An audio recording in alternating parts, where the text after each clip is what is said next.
chamado para vencer. Quem não gosta de ganhar? Quem não gosta de vencer? A nossa chamada de Deus. Ir neste mundo, viver neste mundo e vencer. Porque quando Abraão, em Gênesis 22, 17, quando Abraão então ofereceu a Deus seu filho, Isaac, Deus falou: você tem tanta fé, eu vou te fazer de meu amigo, eu vou te dar que toda a sua descendência, eles vão possuir as portas das cidades. Naquele tempo, as cidades eram em roda, tudo era com grandes muros. Vou te dar, você vai possuir todas essas cidades. E nessas cidades, entre os portões, se reuniram anciões. Eles decidiram aquilo que era para estar na cidade. Era a administração da cidade. Então, você vai possuir a cidade e fazer administrar a cidade, as cidades. E não é só isso. Essa é a nossa chamada. Vencer neste mundo.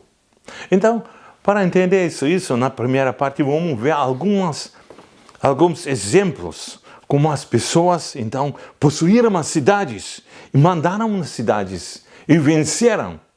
E Deus estava com eles. Por quê? Porque eles tinham fé. Tanto que também no 1 João capítulo 5, versículo 4 e 5 está falando, nossa fé é a vitória que venceu o mundo. Nossa fé é a vitória que venceu o mundo. Isso que era promessa para Abraão. E ficou até para nós uma promessa. Então a gente pode ver essa chamada que se cumpriu durante muitos séculos. Essa é a nossa chamada. Vamos ver Abraão. Abraão foi chamado a sair da sua casa, sair da sua descendência, sair daquela região toda, e para outra cidade, e para outros povos. E ele tinha medo. Por quê? Porque naquela época era assim. Os reis daquelas terras, onde ele reinava, a ele pertenciam todas as moças, as mulheres que não eram casadas. Tanto que quando uma mulher era bonita, era casada, eles mataram então o marido dela. Por isso Abraão tinha medo. Por isso ele falou naquele tempo para Sara: nós vamos lá, Deus nos mandou, mas nós temos medo.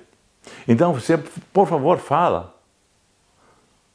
Para minha sobrevivência, fala que você é minha irmã. Isso vai dar para mim chance de sobreviver. Então, Abimeleque gostou dessa mulher, Sara, que já não era tão nova. Eles saíram daquela região com 75 anos. Ela recebeu o filho com 100 anos.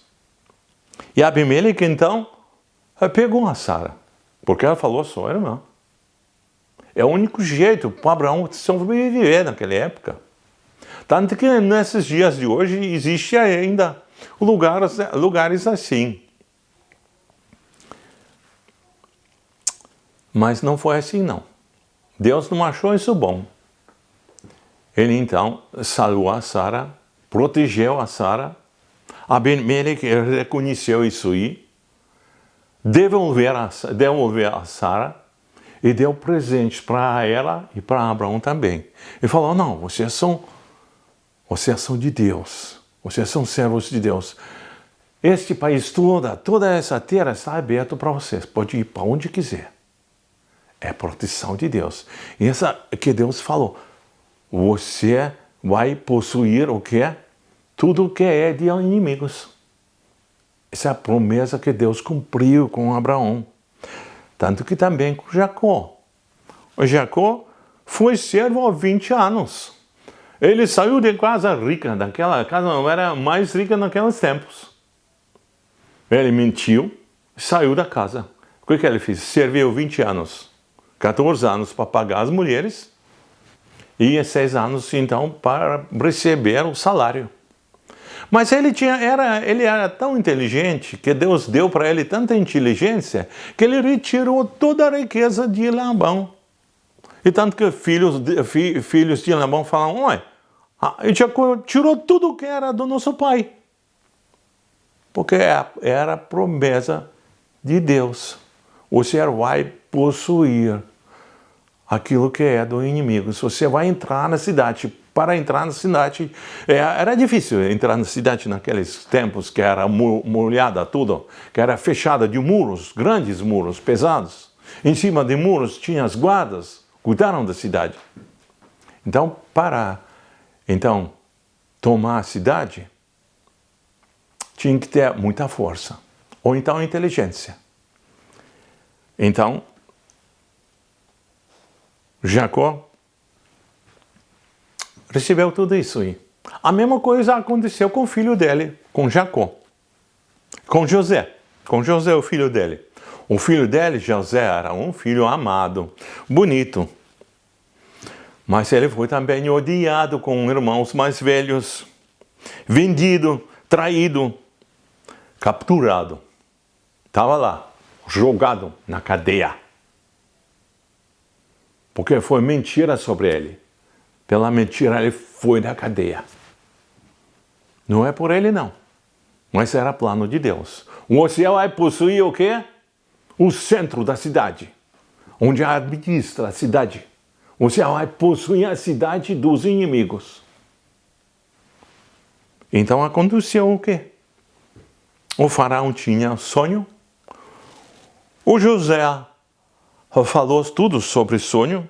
Então, o faraó chamou ele e falou assim: Faraó fez andar no seu segundo carro e clamaram diante dele: dobrai os vossos joelhos perante o José. E assim ele foi posto sobre toda a terra do Egito. Ele foi governador naquele tempo, o governador mundial, pode dizer, porque aquela foi conhecida a civilização daquele tempo. Ele mandou e deu um pão para todo aquele povo que chegava de longe. Ele mandava em tudo, que o faraó falou, você pode mandar em tudo. Eu sou mais alto que você, vou mandar em você, mas eu te dou toda a obrigação, eu te dou toda a liberdade. Pode fazer isso aí. Então, isso que aconteceu, porque Deus, Ele mesmo cumpriu a sua palavra. Ninguém tinha pecado no meio do povo dele, mas Deus mesmo cumpriu. A coisa continua com Moisés.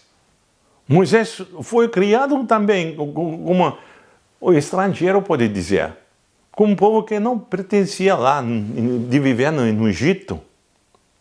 Já esqueceram tudo de José. Mas ele foi nascido lá, com milagre ele sobreviveu, viveu até na casa do faraó, foi criado na casa dele, e ele tinha que fugir, e Deus mandou ele, e o que Deus falou? Deus falou para Moisés em Gênesis capítulo, em Êxodo capítulo 7, versículo 1. Eis que tu pôs por Deus a Faraó. Deus falou, você é um cara que tem medo, que fugiu de Faraó. Eu te pôs como Deus sobre ele. Você vai mandar nele. E o Faraó tinha muito respeito de Moisés. Porque Moisés tinha força de Deus mandar as pragas. Castigar os deuses, os demônios dos egípcios. Ele salvou o seu povo. Vamos ver então Josué. Josué mandou espiões em Jericó. E o que diz Rahab então? O que ela diz? Todas as habitantes dessas terras então estão desanimados diante de vocês. Nós não temos mais força, nós sabemos que o vosso Deus está convosco. Ele abriu um mar perante vocês, secou o mar. Vocês já tiraram aqueles reis daquelas terras. Nós sabemos que Deus entregou essa terra toda para vocês. Vocês vão possuir essa terra toda. E ela, o que fez? Rahab, quero pertencer ao vosso povo. Ela mandou o lado. Porque o que Deus falou? Os seus filhos, a sua descendência, vai possuir o quê? As portões de todas as cidades dos inimigos. E o que aconteceu com Jericó? Nós sabemos disso. Eles tomaram nem só o portão, eles tomaram toda a cidade. E era obrigação tomar aquela terra de Canaã.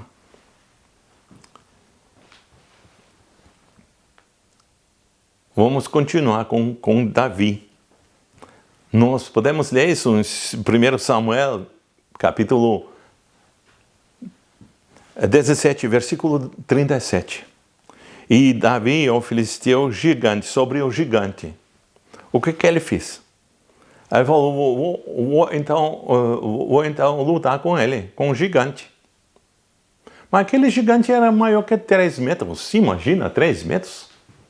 Ele fala, não tem medo não, porque Deus me deu na minha mão um leão e também um urso.